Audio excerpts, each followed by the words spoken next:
Okay, good afternoon, everyone. Wow, seems like numbers of the attendees dropped down from last time. We had 120-something people attended the Buddhism and Mind, and first one we had over 170 people, and today I counted maybe around 40 or so.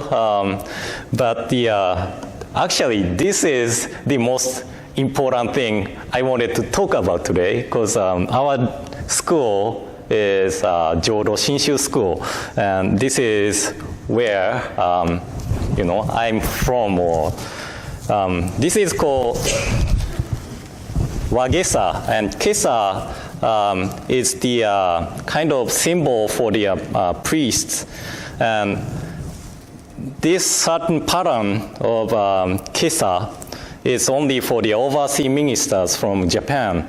So I have my name written by the headquarter or head temple.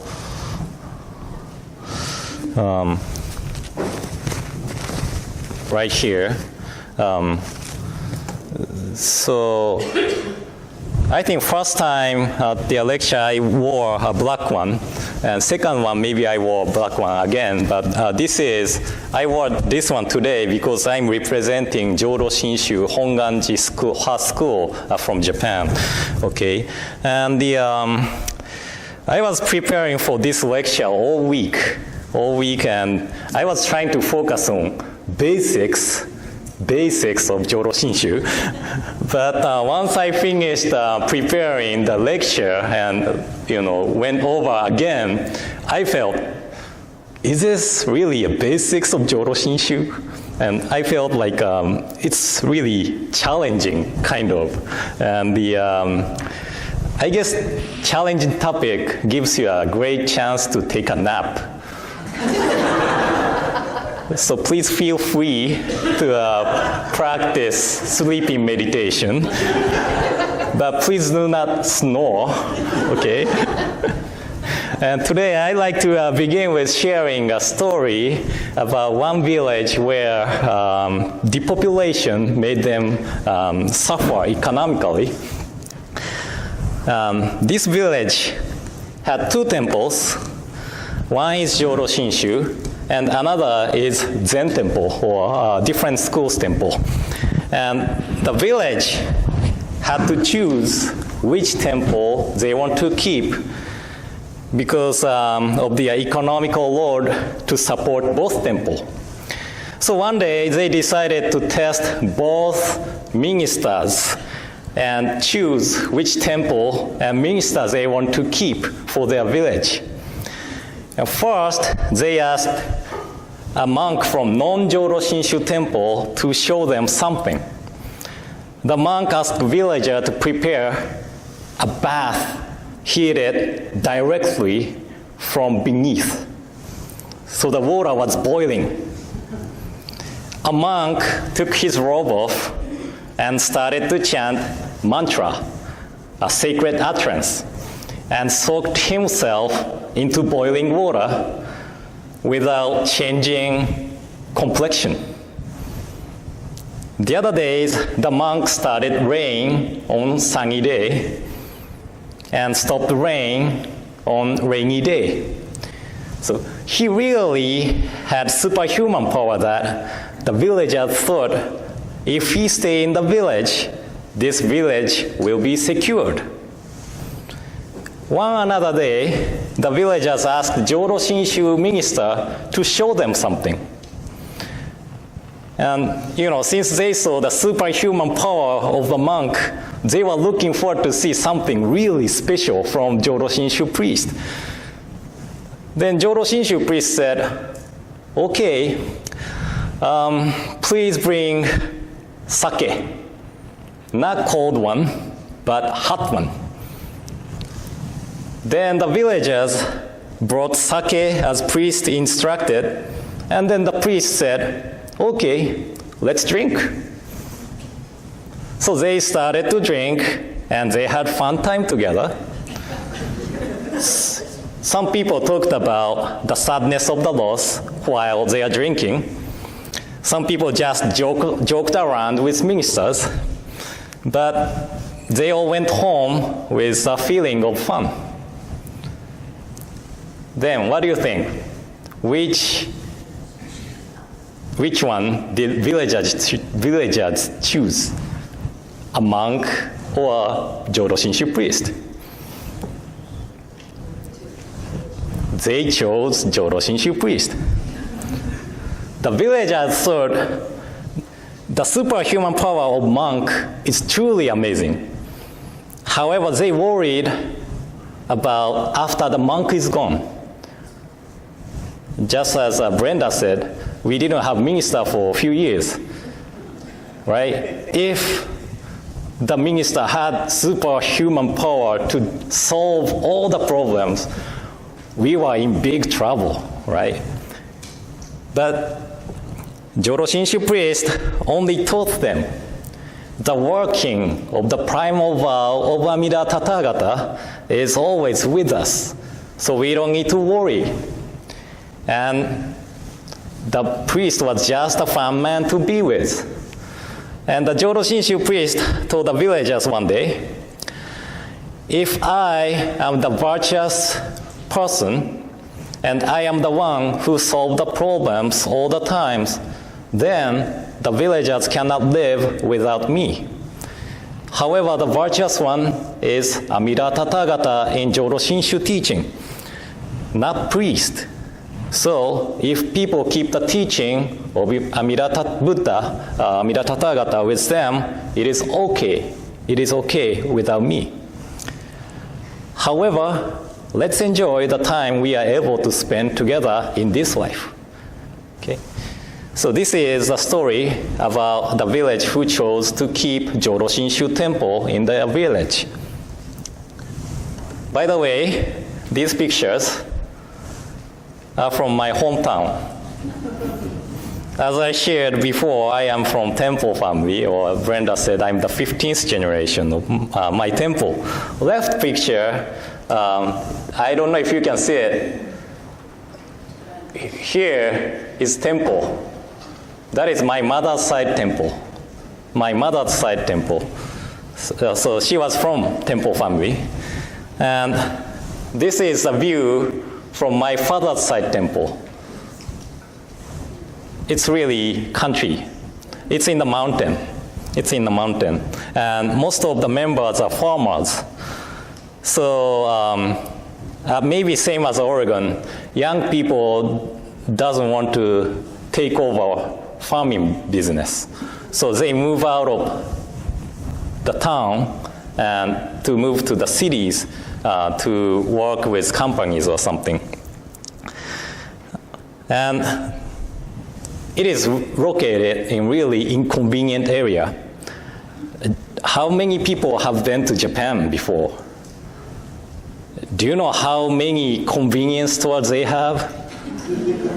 They have convenience stores almost every corner. Not here. We have to drive like 20, 30 minutes to get to the convenience store. So it's really... You have vending machines, though. We do. But vending machine, summertime, it's really creepy. It's in the mountain, so many bugs are, gathering to the light, right? So they are covering the vending machine.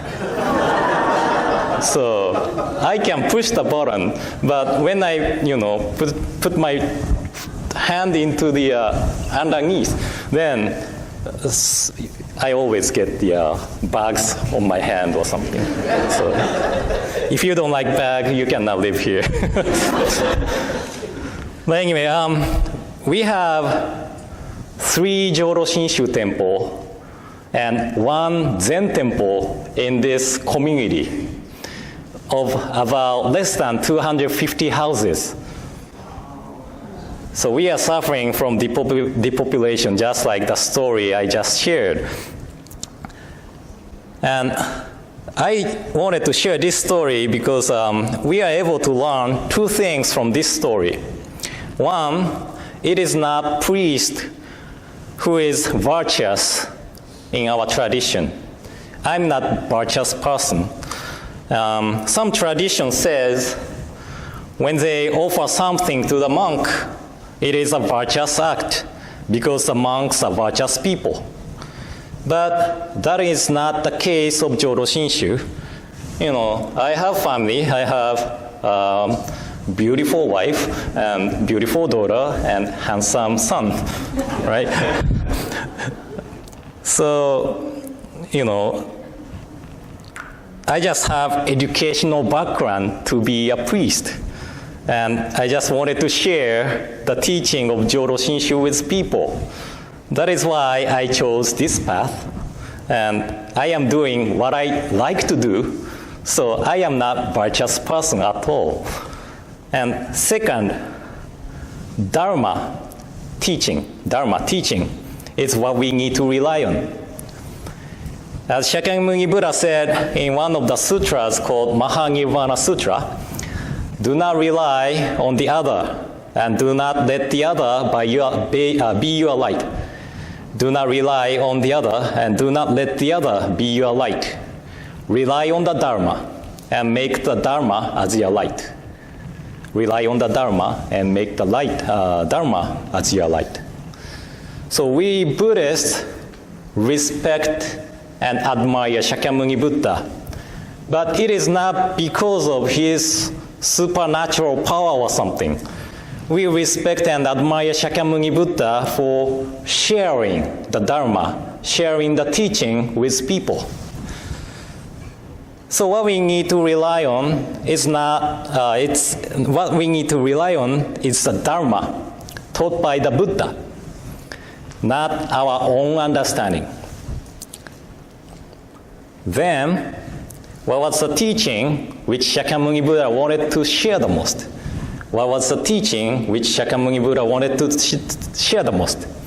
So this question caused the establishment of the denomination in China. So we have so many schools relying on different sutras. For example, here in Portland, we have the other Japanese school called Nichiren Temple. Nichiren, they rely on Lotus Sutra.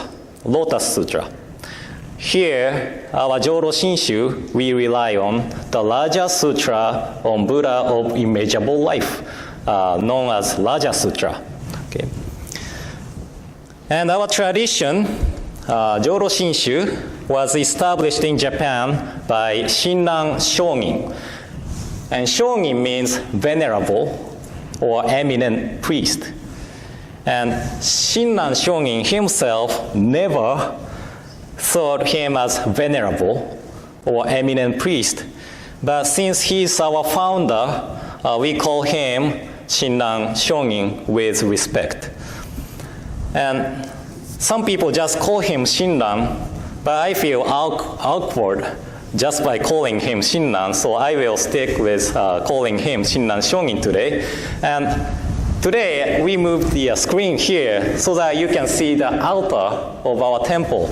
And scroll of Shinran Shōgin is second from the right. That is Shinran Shōgin's scroll.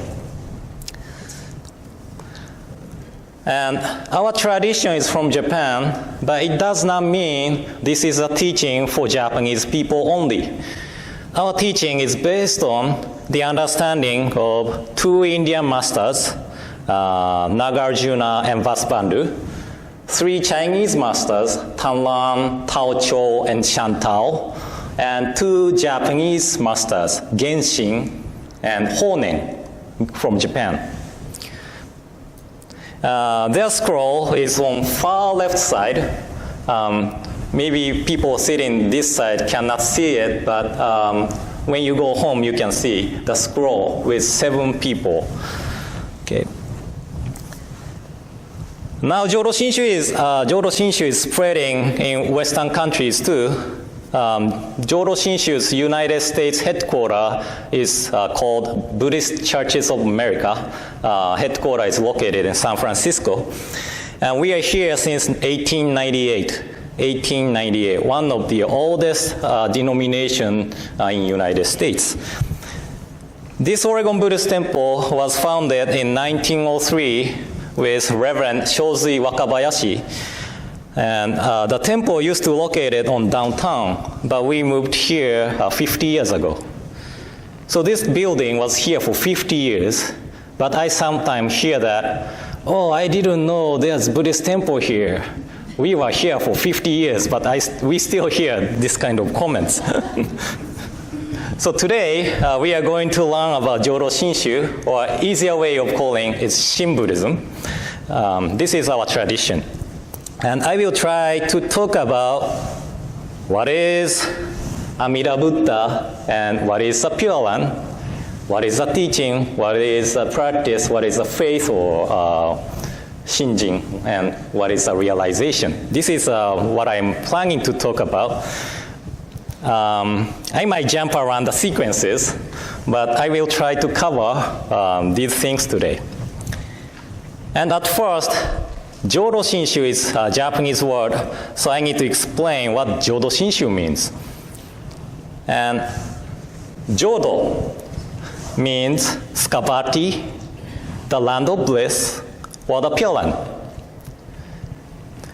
And Shinshu means the true essence, the true essence. So our school's name means the true essence of the Pure Land way, the true essence of the Pure Land way. And as I said last time, the translation, the Pure Land, might give wrong impression. So that is true that Skavati means full of happiness, full of happiness. And Chinese people translate it as ultimate happiness. And it is described as a beautiful place where it has beautiful palms, trees, and flowers, and birds are singing, and something like this in Sutra. But what the happiness means is different from the happiness we imagine.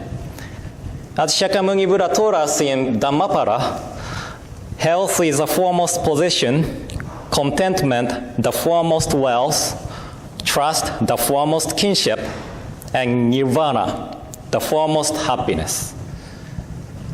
What happiness means in Buddhism is nirvana. Okay? Then I'm sure everybody is thinking, what is nirvana? What is nirvana? And I shared what is nirvana briefly at the first lecture, and I told you it's not the band from Seattle, right? Nirvana has many meanings. Let's look into the actual writings of our founder, Shinran Shonin. He stated, Nirvana has innumerable names. It is impossible to give them in detail. I will list only a few. Nirvana is called extinction of passions, the uncreated, peaceful happiness, eternal bliss, true reality, Dharma body, Dharma nature, suchness, oneness, and Buddha nature. Buddha nature is none other than Tathagata. If you made sense just by reading this, you may go home today. Thank you all for coming. But what Shinran Shonin wanted to explain here is that nirvana is beyond our imagination, beyond our words. So we cannot describe it by a single word. But we cannot understand something without using words because we are living in the world of dualism, of you and me, this and that, and like and dislike, and so on.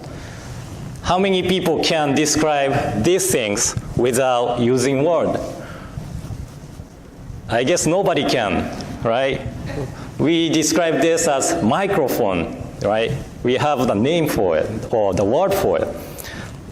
So this is a little bit off topic, but we often hear the question, what is the differences between Zen Buddhism and Jodo Shinshu?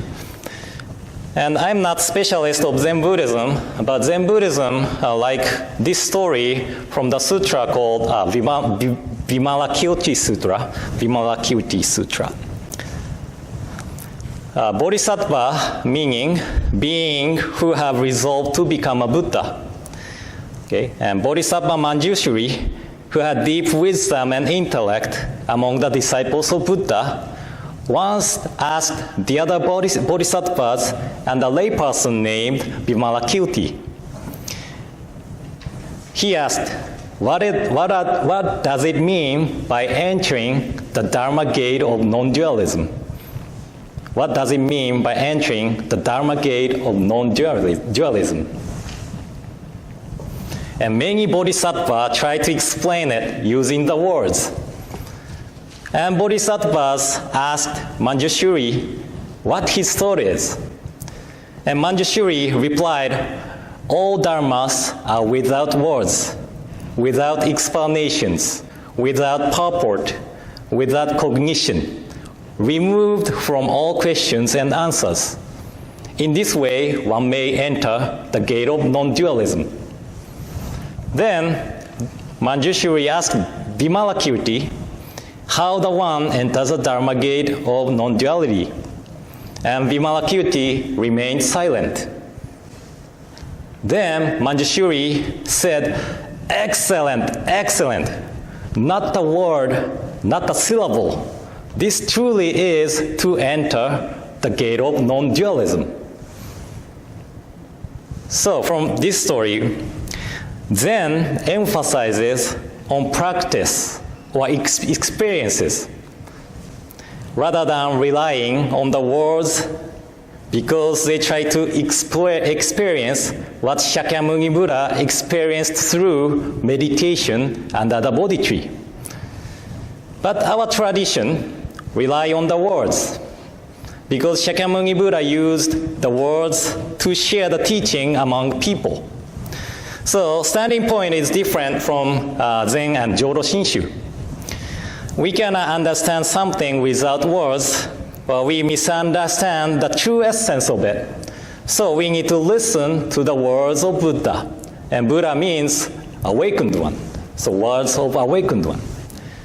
And here's another story I shared at one of the messages on Sunday. One Zen temple had no resident minister, but Hachi, manager of tofu store, was taking care of the temple. And one day, a monk from the other Zen temple came to challenge the resident minister of the temple. And of course, Hachi is a manager of a tofu store, so he knew about his products, but he knew nothing about Buddhism. But he wanted to receive monetary gift from people, so Hachi wore robes and acted as resident ministers of the temple. When the Zen monk came to challenge him, he decided not to answer it with using a word. Because if he tries to answer the question, a monk will find out that he's a fake. And Hachi thought the monk would think that is meaningless and leave if Hachi remained silent. The monk asked many questions regarding Buddhism, but Hachi just remained silent. Then the monk misunderstood that Hachi is practicing the practice of non-speech. So he tried to communicate him through gestures using hands. So the monk and Hachi's conversation went like this. Okay? First, the monk asked Hachi. Then Hachi replied. And the monk was surprised and asked Hachi again.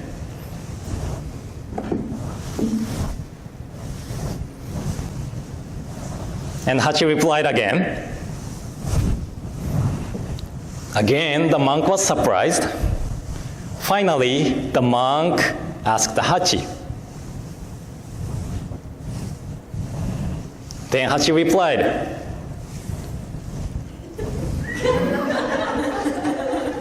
And the monk grappled at Hachi and ran away. The monk left the temple as if he was defeated by debate. So one of the friends of Hachi, who was watching this debate, chased him and asked why the monk had to leave. Then the monk answered, I asked him, what's your mind's condition now? Then he drew a big circle. That means his mind is as vast as the ocean. Then I asked him, what about the world of 10 directions? He replied as, I keep it with 5 precepts. Finally, I asked him, how about Amida Buddha and 2 bodhisattvas? He replied as, it is in here. His understanding of Buddhism is too deep that I am really ashamed of myself to challenge him. Now I am going back to the temple and practice again. The friends wondered what Hachi really meant by his gestures, so he went back to the temple and asked Hachi what he really meant by his gestures. Then he said, man, that monk looked down on me by saying, tofu at your store is this big. So I told him, no, this big. And he asked me, how much is 10 tofu at your stores? So I replied, $5. But he told me to lower the price to $3. So I said, no way.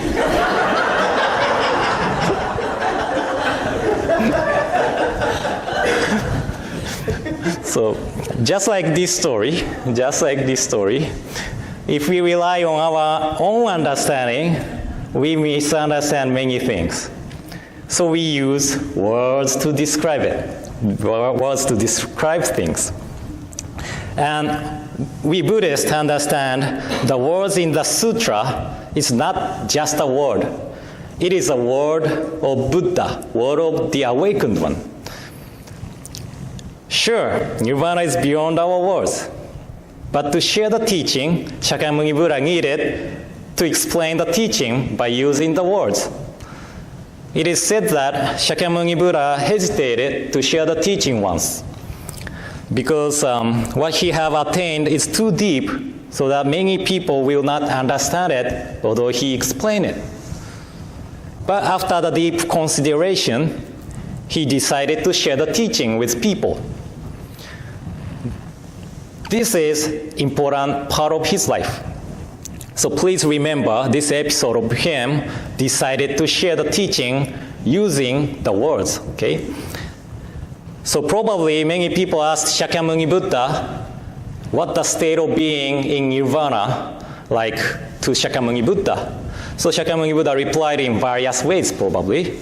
And probably some people asked him what happened to their loved ones who have passed away before them. So Shakyamuni Buddha explained it using the words. So we often say that the words are the finger pointing the moon. When I say, look at the moon, no one look at my finger and say, what moon? Right? Everyone see the direction pointed by my finger. To direct everyone's mind to that moon is the purpose of this finger. Okay, so with this understanding, Skavati is ultimate happiness, and ultimate happiness is Nirvana. And Nirvana is true reality, oneness, and so on. This is opposite of our world. Opposite of our world. In Buddhism, we understand that our world is the world of delusion. World of delusion. As I talked at last sessions, each of us have different impression on same experiences.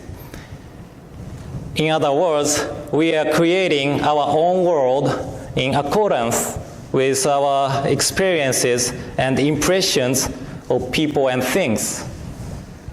So my truth may not be your truth. So depending on our own understanding creates the world of delusion. And Nirvana itself cannot grasp by our consciousness.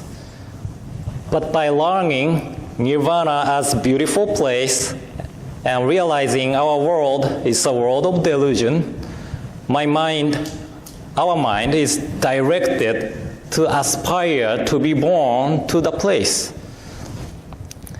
So monks before Shinran Shonin tried to attain birth in Skabari when they pass away. They regarded Skabari as perfect place to practice Buddhism. So leave this world of delusion and born into beautiful and peaceful Skabari was really important for them. Then their practice focused on how to be born into Skabari.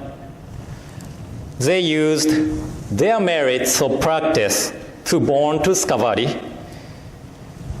But although they practiced hard, they weren't sure whether they are able to be born into Skabari until the end of life. But Shinran Shonin brought down the settlement of the birth in this life. So we are assured to be born to Skabari when we pass away. And Skabari is Nirvana, so we attain Buddhahood when we pass away. Okay. And as Shakyamuni Buddha led people to Buddhism teaching, we become the working to lead the others to Buddhism teachings. Why this is possible? Why this is possible? That is because we rely on the working of the vow called the primal vow of Amida Tathagata. And in the explanation of Nirvana, there were words, true reality, suchness, and oneness. This is called Tata in Sanskrit, Tata.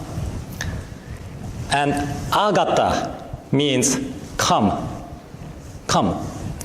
So Tathagata means the one who came from suchness, oneness, or true reality. And there's another way of understanding Tathagata. Tata is same, but understand later words as gata, which means gone. So Tathagata could also mean the one who gone to suchness, oneness, or true reality. This is a statue of Shakyamuni Buddha founded in Gandhara, near India. He referred himself as Tathagata.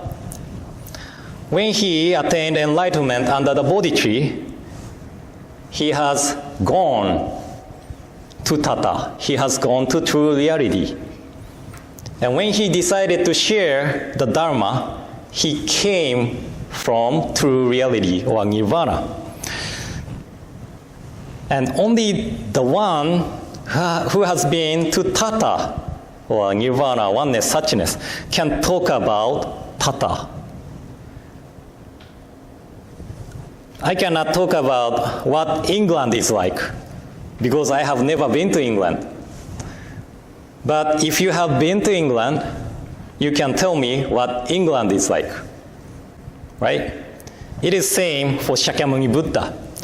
He has gone to Nirvana, so he is able to talk about Nirvana using his words.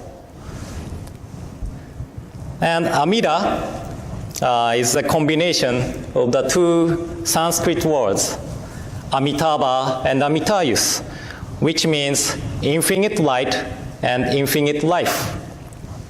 As Shinran Shonin expressed, light is a form taken by wisdom. Infinite light is infinite wisdom. And infinite life means no beginning nor end. So it includes all sentient beings of any time. The working of infinite wisdoms, life is infinite. The working of infinite wisdom's life is infinite. So this represents infinite compassion. Thus, Amida Tathagata is an infinite wisdom and compassion came from suchness, oneness, or true reality to awake us to the truth of our lives. And according to Shinran Shōgin, there are two kinds of Dharma body with regard to the Buddha. The first is called Dharma body as suchness, and the second, Dharma body as compassionate means. Dharma body as suchness has neither color nor form, thus the mind cannot grasp it, nor words describe it. From this oneness was manifested form called Dharma body as compassionate means. This is really complicated passage too, but Amida Tathagata as suchness, oneness, or true reality itself is called Dharma body as suchness. There is no color, no forms, so we cannot describe it.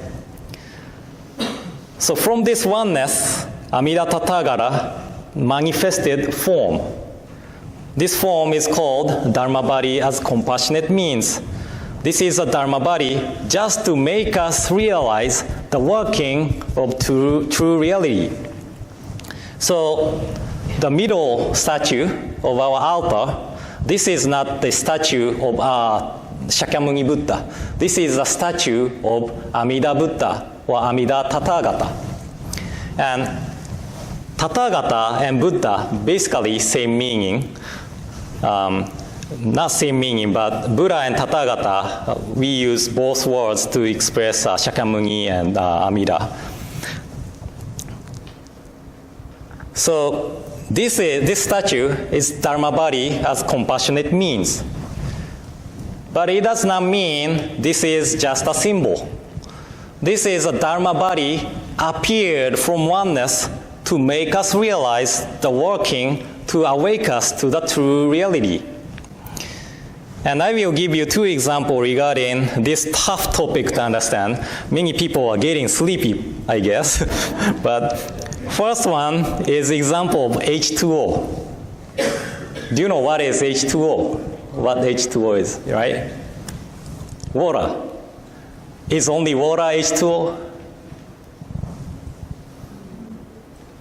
Any other forms? Ice. Steam. That is also H2O. Steam, water, and ice all are H2O, but it takes various forms. Any of them are H2O, regardless of which forms they take. Right? And second one is the expression of love.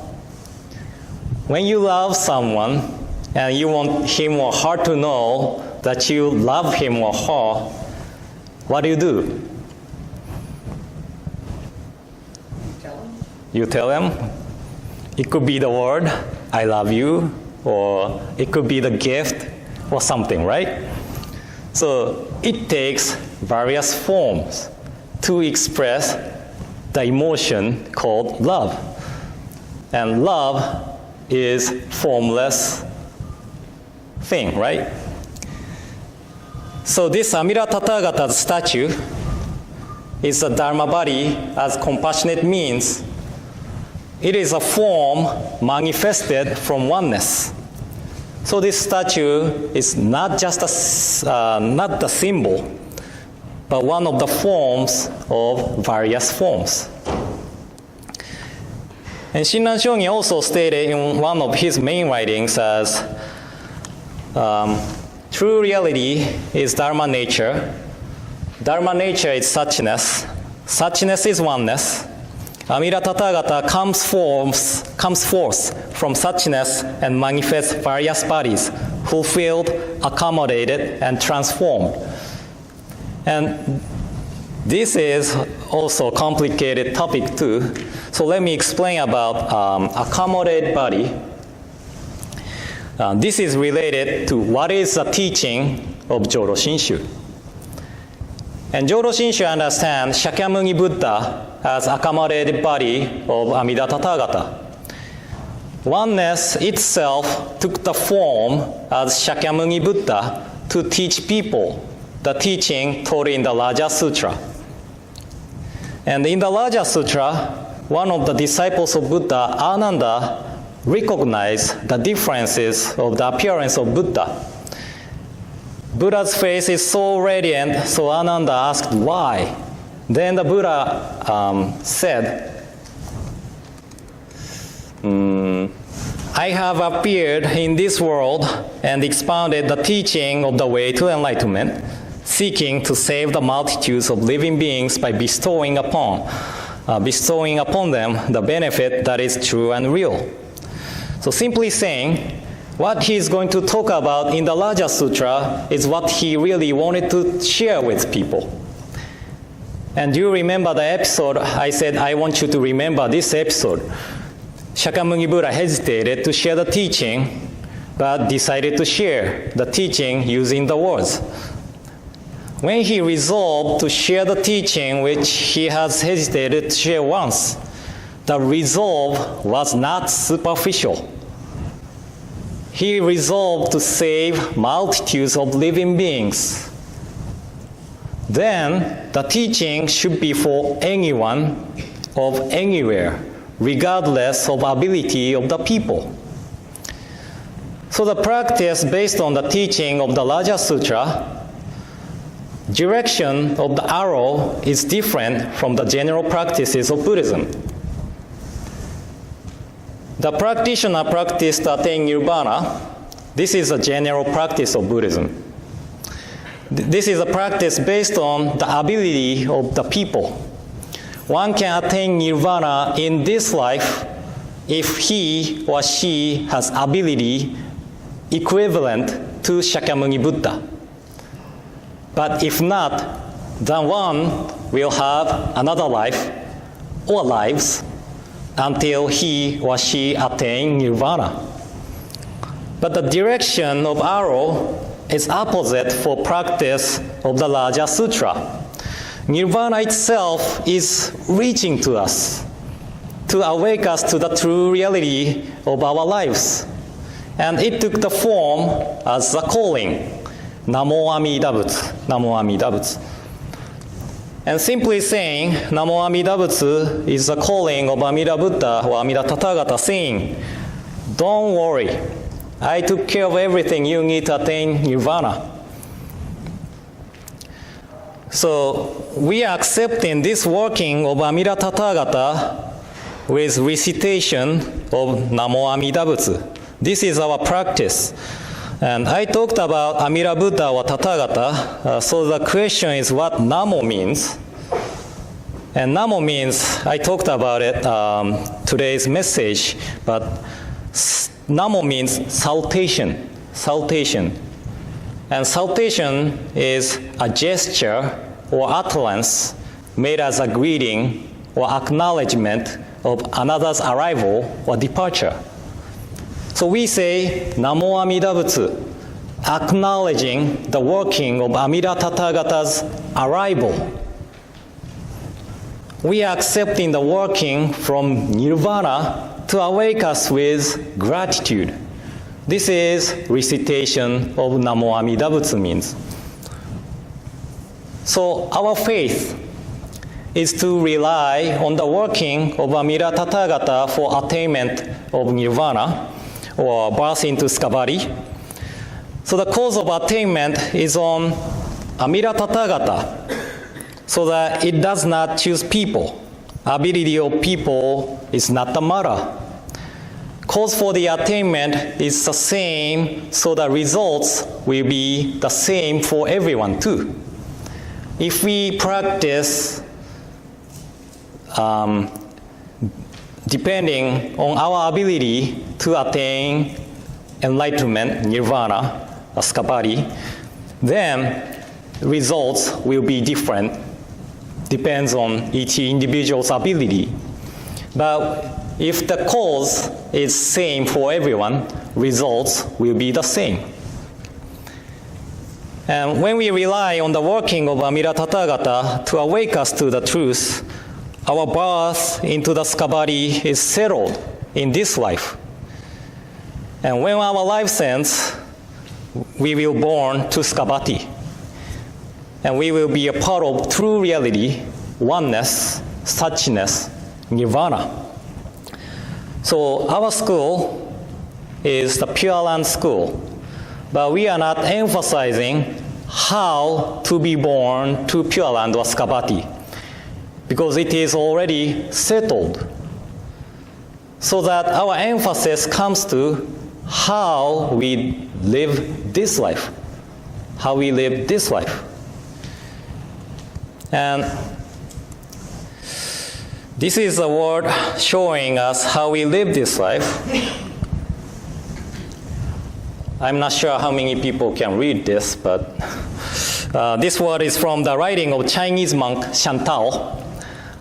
It said, learn Buddha's great compassion. Learn Buddha's great compassion. But what does the word learn means? According to the kanji characters dictionary, the word I translated as learn, this one, has meaning study and imitate. I play bass guitar, if you don't know it. When I first picked up bass guitar at 16 years old, I loved the bass player, Billy Sheehan, from the hard rock band called Mr. Big. So I tried to imitate how he plays it, bass guitar. It is almost impossible to play like him, but by imitating his play, I learned how to play like 3 fingers and right-hand techniques like Eddie Van Halen. And children learn how to speak imitating people around them. So to learn means not just to study, but to imitate. Then what does imitate Buddha's great compassion means? So let me share the 4th vow of Amida Tathagata taught in the Raja Sutra. Oh, I didn't have it here. Sorry. It's okay. If, when I attain Buddhahood, the humans and devas in my land should not all be of the same appearance and should be either beautiful or ugly, may I not attain the perfect enlightenment. If when I attain Buddhahood, the humans and devas in my land should not all be of the same appearance and should be either beautiful or ugly, may I not attain perfect enlightenment. Why Amida Tathagata had to establish the vow like this?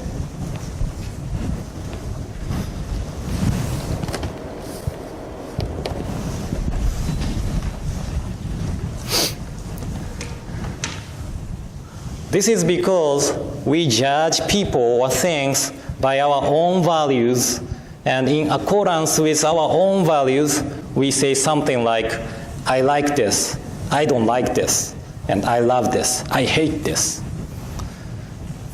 Let's use the colors an example. Some people love color of yellow, some people love color of white, some people love color of black, but some people may not like the colors we like. We are relying on our own value of like and dislike, love and hate.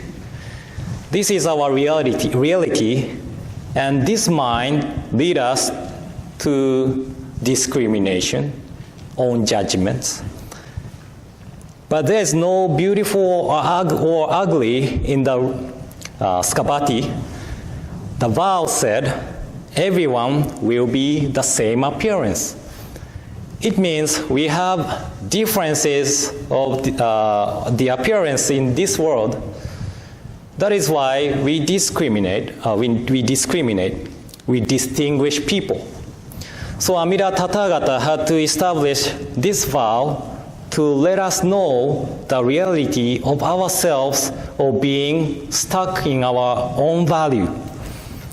And this vow is letting us know that the importance of respecting each other and nurturing our friendship regardless of our appearances. And this is a compassionate mind of Buddha. And we cannot see every people or everything as Buddha does, but we imitate how the Buddha see people or things. And in this world, we see and hear many sad news regarding the conflicts of religions, ethnicities, and colors of skins. But we all have same noble life, regardless of our belief or appearances. This life is a life which has been transmitted from the distant past and supported by the lives of many others. But we add values to each people by our own selfish distinction. So through listening to this fourth vow, we realize our reality of being stuck in our own value, and we begin to understand by knowing the foolishness of relying on our own values, we begin to understand the importance of learning or imitate how Buddha sees every people and everything. So this is a life of Jodo Shinshu Buddhists. And we come to the temple and listen to the Dharma, listen to the teaching based on the teaching of Amida Tathagata. And we reflect in our daily lives and try to imitate the compassionate mind of Buddha. So this is how our Jodo Shinshu school not believe, but we do in our daily lives. So it's about 1:30, and I'm tired. Yeah.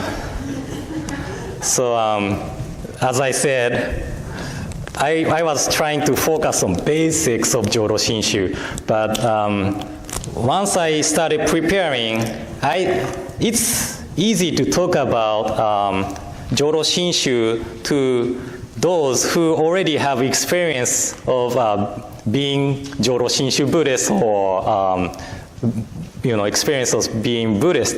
But in United States, most of them doesn't have a background of being Buddhist or Jodo Shinshu Buddhist, right? So I thought it's better to not to have misunderstanding of Amida Tathagata as God or Skabari as heaven. So we try to kind of separate, or not separate, but describe or explain that Amida Buddha is not the God and Skabari is not the heaven, but the Skabari or the Pure One is a realm of enlightenment or Nirvana. And Amida Tathagata does not always be like this statue. It's the formless form took the form as this statue. So that is why I wanted to focus on mostly about talking about Amida Buddha and Skabati. And if you have any questions, I can answer. I can try to answer.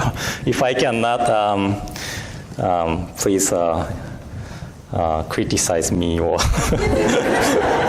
anything. But yeah, any questions?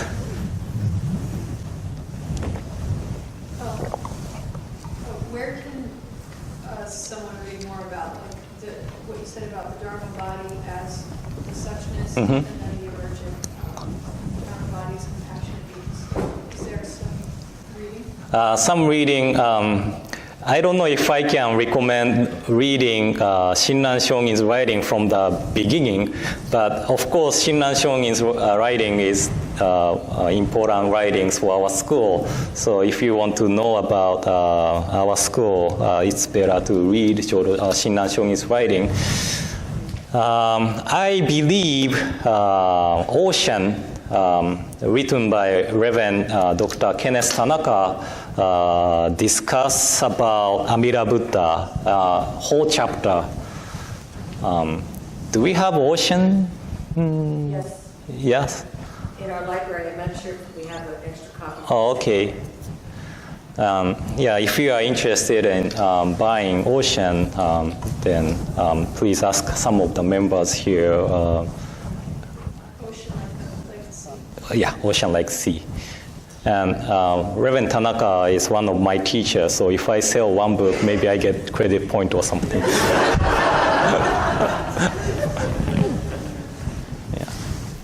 Hi.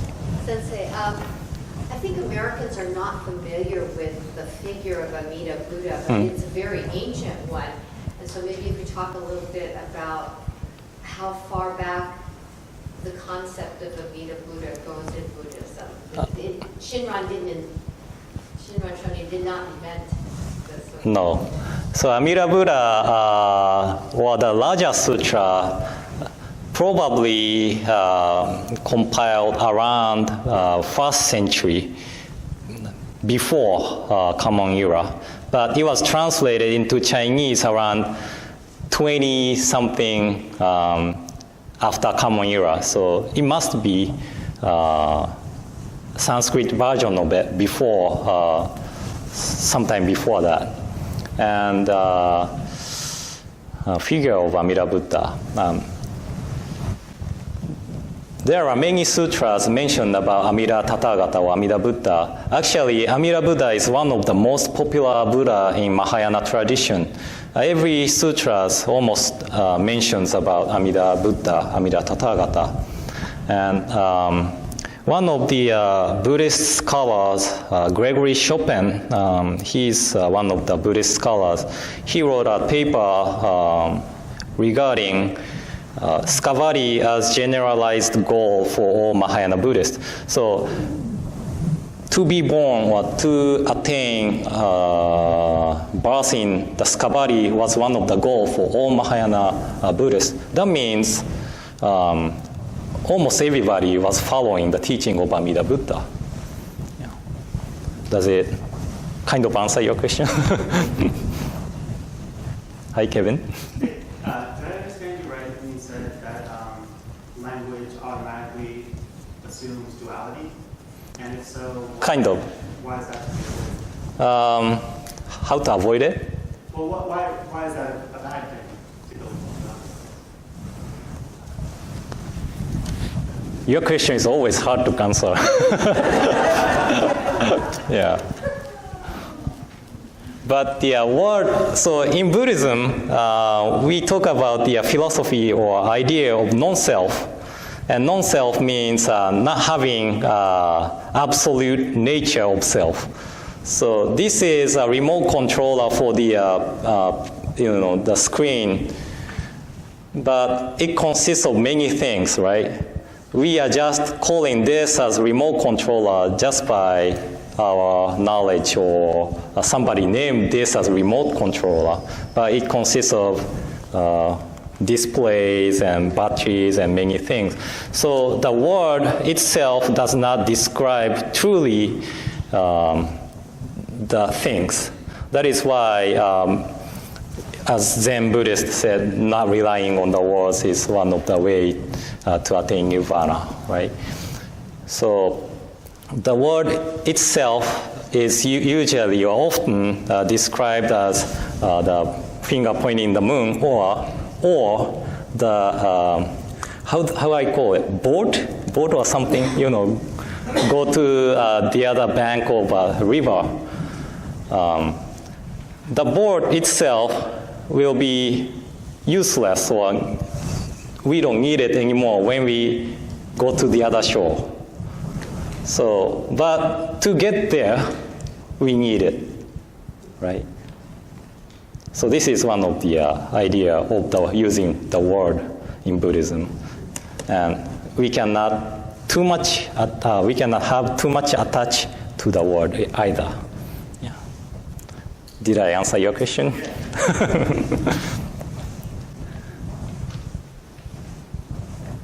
Was it a difficult topic to understand? I guess so.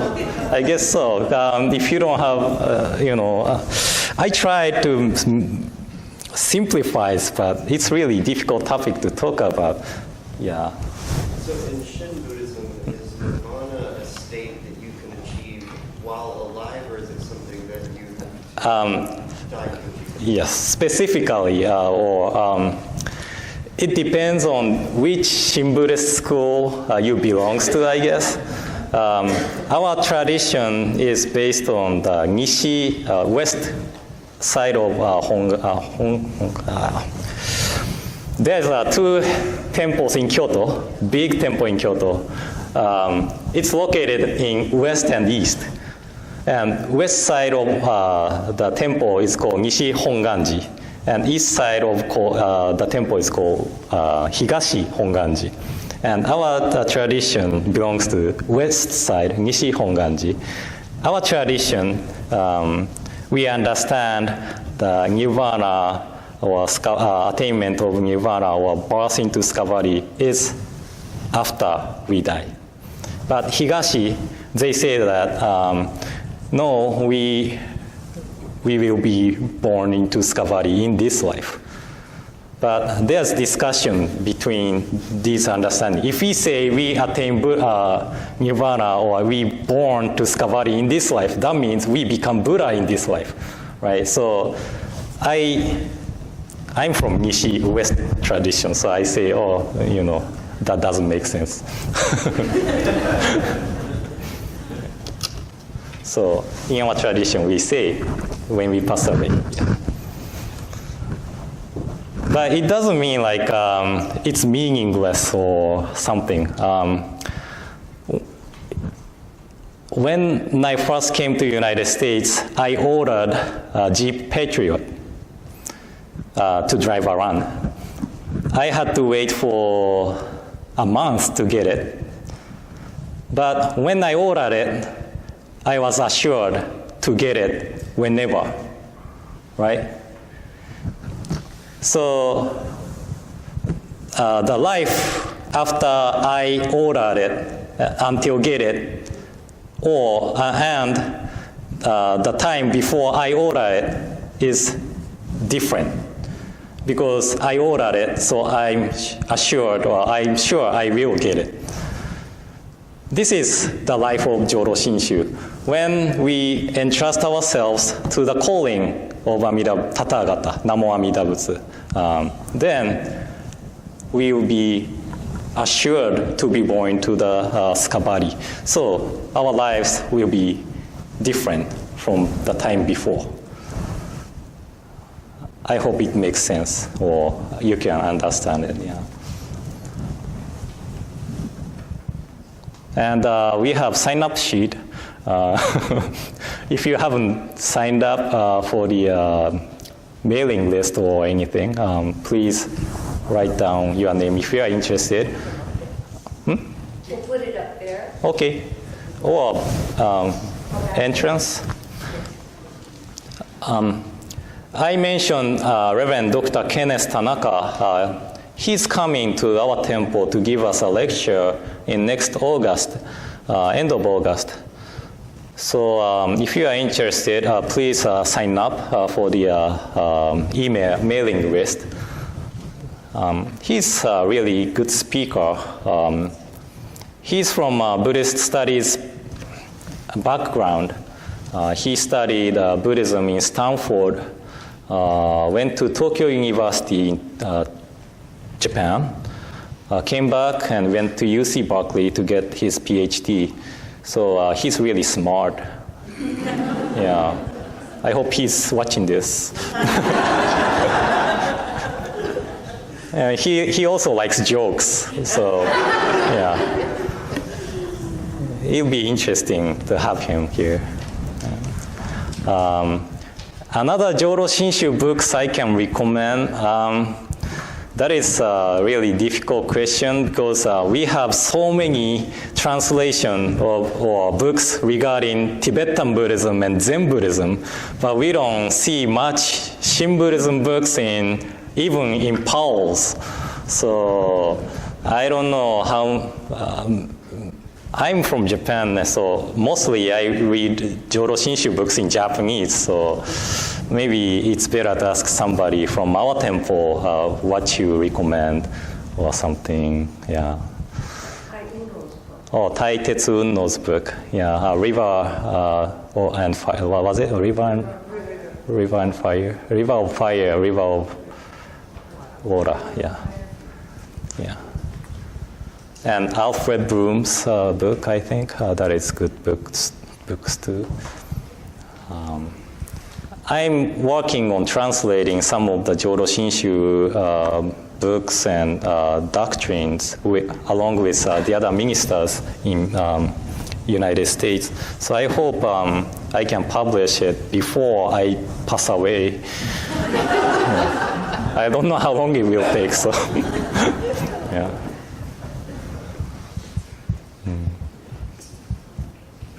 No more questions? Today is the last session, so we are inviting everyone to come downstairs for the tea and refreshment. Are we doing that this time or not this time? I thought that was my understanding, but maybe next time. Okay.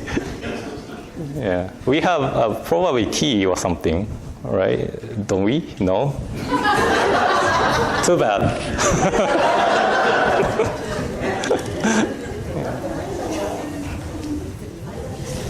But let's see.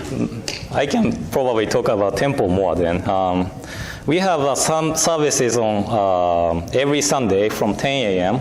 And you don't have to be a member to attend service. You can come to attend the service, but you know, just like all the other temples or churches, my living is depending on the members' donation too. So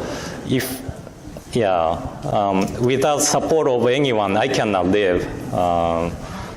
And temple cannot survive. So if you are really interested in becoming a member or making donation, we are always more than welcome to accept that. And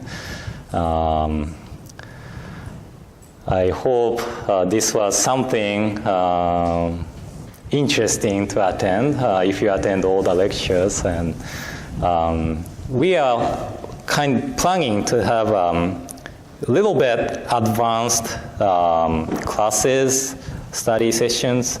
Are you interested in it? Really?